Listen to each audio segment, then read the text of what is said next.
Bismillahirrahmanirrahim. Assalamu alaikum students. How are you all?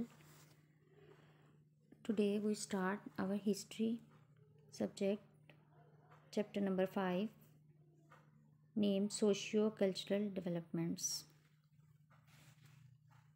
Our first topic is Sufism and its effects.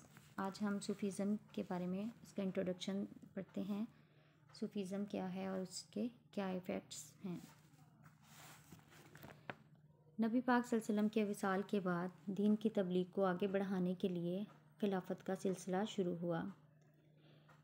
सहाबा इकराम ने इस सिलसिला को बहुत अच्छे तरीके से सरअंजाम दिया, लेकिन इसके बाद फिर ज़रूरत पेश आई कि सहाबा इकराम के बाद इस सिलसिला को आगे जारी रखने का काम कौन करेगा.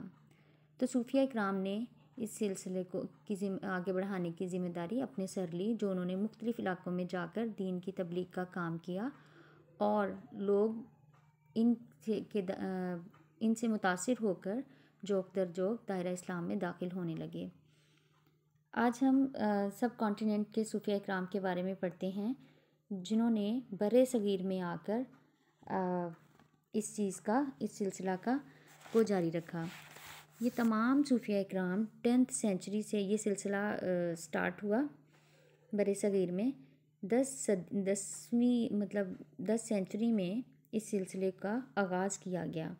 सूफिया इकराम यहाँ आए, उन्होंने लोगों को दीन का पैगाम दिया और लोगों को अमन, मोहब्बत, भाईचारा और इत्तेहाद का दर्स दिया, जिससे लोग बहुत ज़्यादा मुतासिर हुए और इस्लाम की तरफ राग़िब होने लगे. इसके साथ ही हम देखते हैं कि इस सिलसिलों को जारी रखने के लिए सूफिया इकराम ने कुछ पॉपुलर ऑर्डर्स बनाए जो कि उनसे ही मुंसलिक थे, और फिर उनके वो जो दीन का काम था उसको आगे लेकर उलमा इकराम, सूफिया इकराम आगे काम को, दीन का पैगाम आगे पहुंचाते. इनमें सबसे पहले हम देखते हैं चिश्तिया ऑर्डर. चिश्तिया ऑर्डर उर्दू में से कहेंगे चिश्तिया सिलसिला, जिसके बानी हज़रत मोइनुद्दीन चिश्ती रहमतुल्लाह अलैह हैं. उनके बाद मुख्तलिफ़ सूफिया इकराम ने इस काम को आगे बढ़ाया. अजमीर फरीदुद्दीन, जिनमें शामिल हैं हज़रत बख्तियार काकी रहमतुल्लाह अलैह, निज़ामुद्दीन रहमतुल्लाह अलैह, ये मशहूर सूफिया इकराम हैं जिन्होंने इस चेन को आगे बढ़ाया. दूसरे नंबर पे आता है सहरवर्दिया ऑर्डर. सहरवर्दिया सिलसिला, इसके बानी शहाबुद्दीन सहरवर्दी रहमतुल्लाह अलैह हैं. उनके बाद हज़रत बहाउद्दीन ज़िक्रिया मुल्तानी रहमतुल्लाह अलैह ने इस काम को सब कॉन्टिनेंट में आगे बढ़ाया. नक्शबंदिया ऑर्डर, नक्शबंदिया सिलसिला, इसके बानी हज़रत बायज़ीद बस्तामी रहमतुल्लाह अलैह हैं. उन्होंने इस सिलसिले को स्टार्ट किया और ख्वाजा बाकी बिल्ला ने इसको आगे इंट्रोड्यूस करवाया. कादरिया सक्सेशन, ये हज़रत अब्दुल कादिर जिलानी रहमतुल्लाह अलैह जो कि ग्रेट सेंट सूफ़ी रह चुके हैं, उन्होंने इस सिलसिला को शुरू किया. अब हम यहाँ हज़रत अली बिन हजवेरी रहमतुल्लाह अलैह के बारे में पढ़ते हैं. हज़रत अली बिन हजवेरी रहमतुल्लाह अलैह, जिनको गंज बख्श के नाम से जाना जाता है, इनकी पैदाइश गज़नी के मोहल्ला हजवेर में 1009 में हुई. आपको गंज बख्श का टाइटल दिया गया, लक़ब दिया गया. आपका फैमिली बैकग्राउंड भी दीन के काम से बहुत ज़्यादा मुंसलिक था. आपने बचपन में अपने घर से ही तालीम हासिल की. उसके बाद आपने मुख्तलिफ़ इलाक़ों से जाकर दीन की तबलीग का काम सीखा. आपने अपनी ज़िंदगी में बहुत सी कुतब लिखी, जिनमें कशफ़ुल महजूब किताब जो है वो बहुत ज़्यादा मशहूर हुई और बहुत फ़ायदेमंद साबित हुई. ये मुसलमानों के लिए एक विरसा है. इस किताब से मुसलमान अभी भी बहुत फ़ायदा हासिल करते हैं. आपने खुदा की वहदानियत का दर्स दिया, लोगों को दीन की तबलीग के ज़रिए दायरा इस्लाम में दाखिल किया। बहुत से लोग आपके हाथों मुसलमान हुए। आपने 1072 में वफ़ात पाई और भाटी गेट लाहौर में आपका मज़ार है। नेक्स्ट हम हज़रत ख्वाजा मोइनुद्दीन चिश्ती के रहमतुल्लाह अलैह के बारे में पढ़ते हैं। ख्वाजा मोइनुद्दीन चिश्ती टाउन संजार सिस्तान में पैदा हुए। आपकी पैदाइश 1142 में हुई।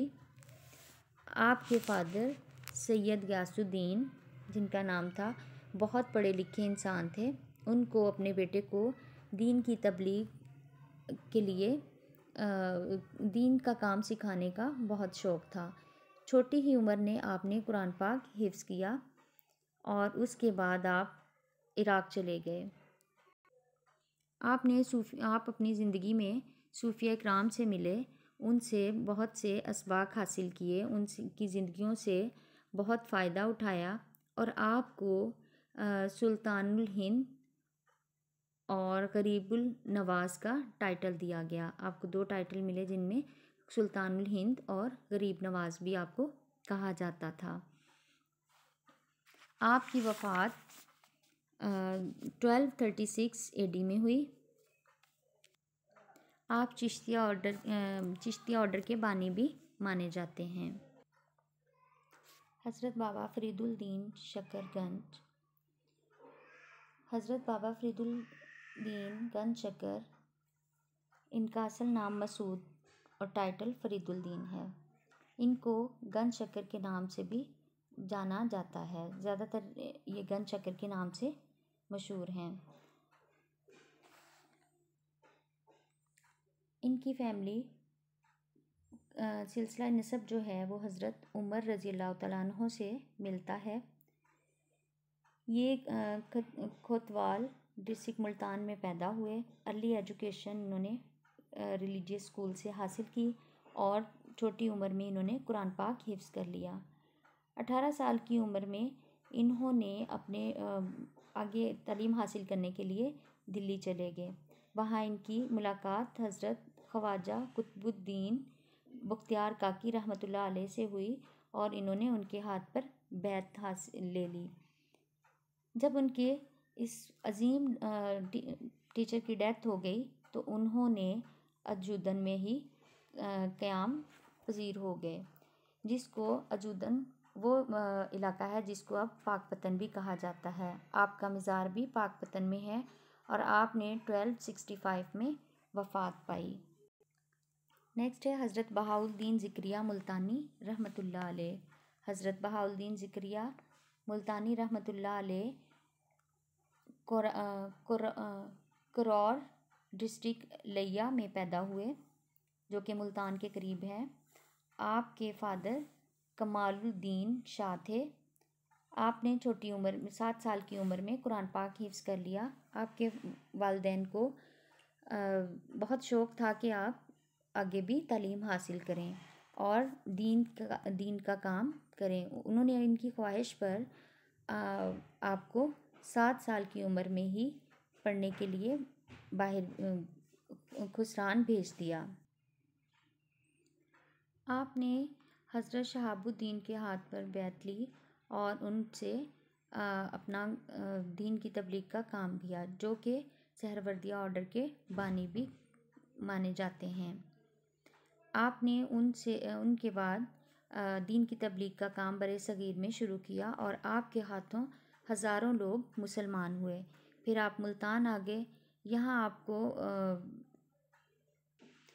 आपके साथ बड़े बड़े लोग आपकी खाने की टेबल पे अमीर गरीब वुज़रा बैठकर आपके साथ मुलाकात किया करते थे और आपसे दीन की तबलीग दीन का काम सीखा करते थे।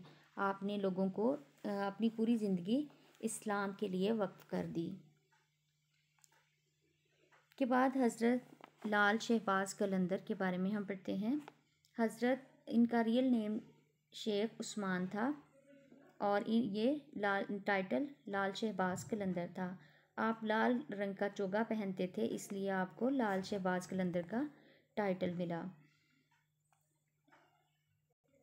आपने सिंध के इलाके में दीन की तबलीग का काम किया और आपसे बहुत से लोग मुसलमान हुए। आपकी वफ़ात 1276 AD में हुई। नेक्स्ट टॉपिक हमारा architecture of Delhi Kings. Delhi Kings जो दिल्ली के बादशाह हैं, उन्होंने जो तमीरात का काम किया उसके बारे में अब हम पढ़ेंगे। उन्होंने बहुत बड़ी बड़ी और वास्ट वसी बिल्डिंग्स बनाई और उन पर मुख्तलिफ़ किस्म की आयात ख़ताती करवाई गई।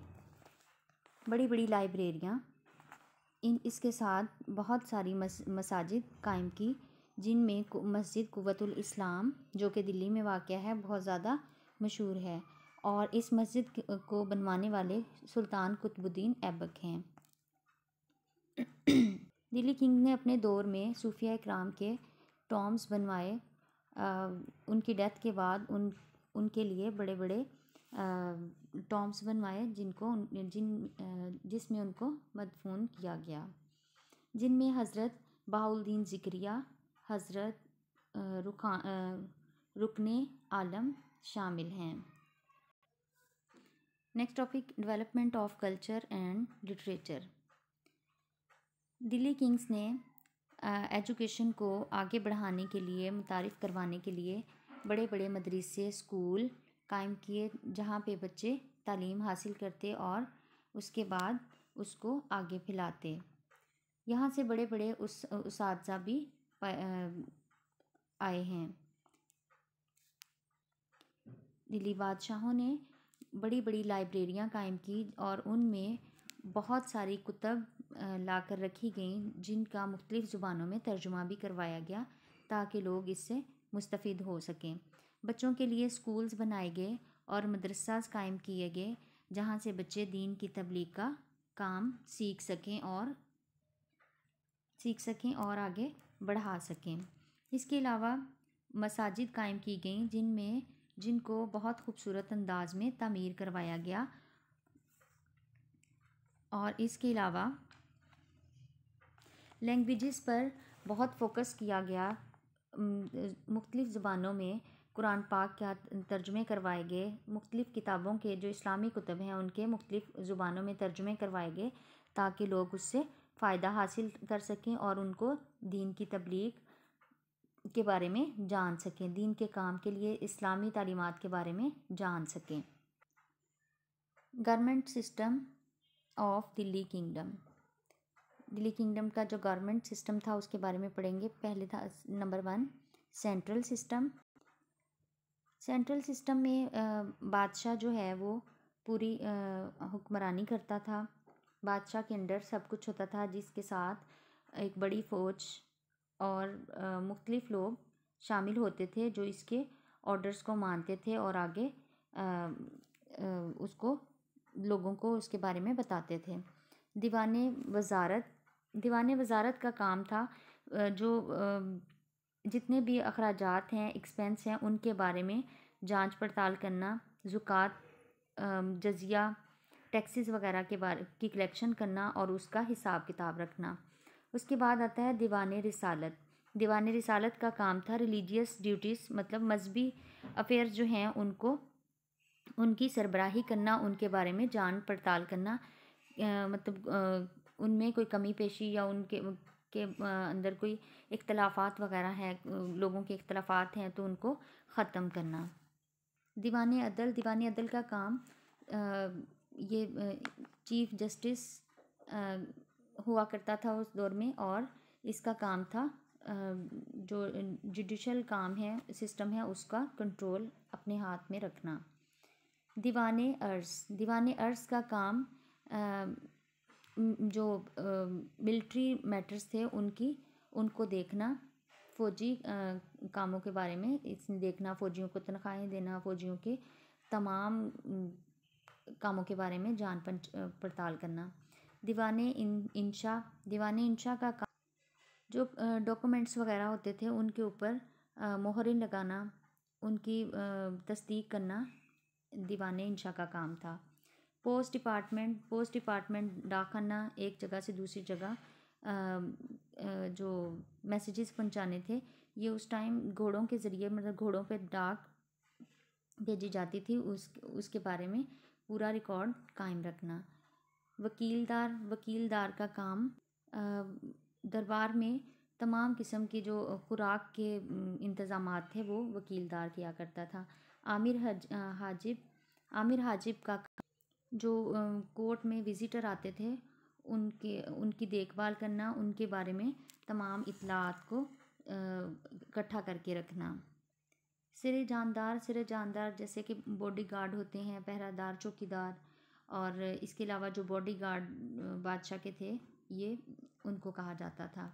प्रोविंशनल सिस्टम, जो इनका सूबाई सिस्टम था, अब उसके बारे में पढ़ते हैं कि सूबों का सिस्टम कैसे था। रीजन्स, सूबे को मुख्तलिफ कस्बों, शहरों में बांट दिया जाता था और उनके सरबराह मुकर्रर कर दिए जाते थे जो अपने अपने सूबे और इलाके को देखभाल करते थे, उसके तमाम मामलात को सुलझाते थे और बादशाह तक पहुंचाते थे।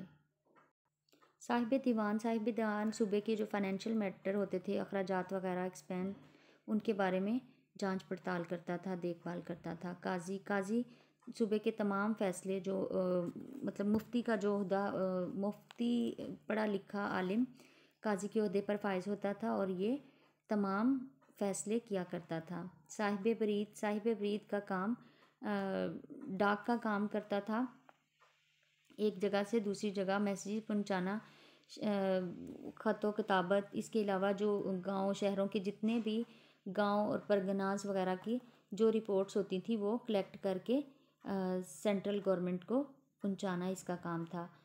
सदर सभा, ये रिलीजियस अफेयर का सुपरवाइज़र होता था, मतलब जितने भी सूबों में रिलीजियस ड्यूटीज़ होती, मतलब मजहबी अमूर होते थे, ये उनको सर अंजाम देता था, उनकी देखभाल करता था। मौसिल की बेसिक ड्यूटी जो है वो टैक्स वगैरह कलेक्ट करना और जो मतलब बैतुल माल में जो फसल होती थी उसको जमा करवाना होता था। सूबों को डिस्ट्रिक्ट में डिवाइड किया, शिकदार का काम, ये सूबे को मुख्तलिफ डिस्ट्रिक्ट में डिवाइड किया जाता था। डिस्ट्रिक्ट का जो हेड होता था वो शिकदार कहलाता था। चौधरी जो परगना मतलब गांव का जो बड़ा जिसको माना जाता है, हेड माना जाता था, वो चौधरी कहलाता था। उसके अंडर 100 गांव आते थे। मुकद्दम, जो एक गांव का जो हेड सरबराह होता था उसे मुकद्दम कहा जाता था। कोतवाल का काम सेफ्टी मुहैया करना, पीस, माशरे में अमनो अमान कायम करना ये होता था और ये ज़्यादातर विलेज लेवल पे मतलब गांव में इसका काम हुआ करता था। Now the end of the reading.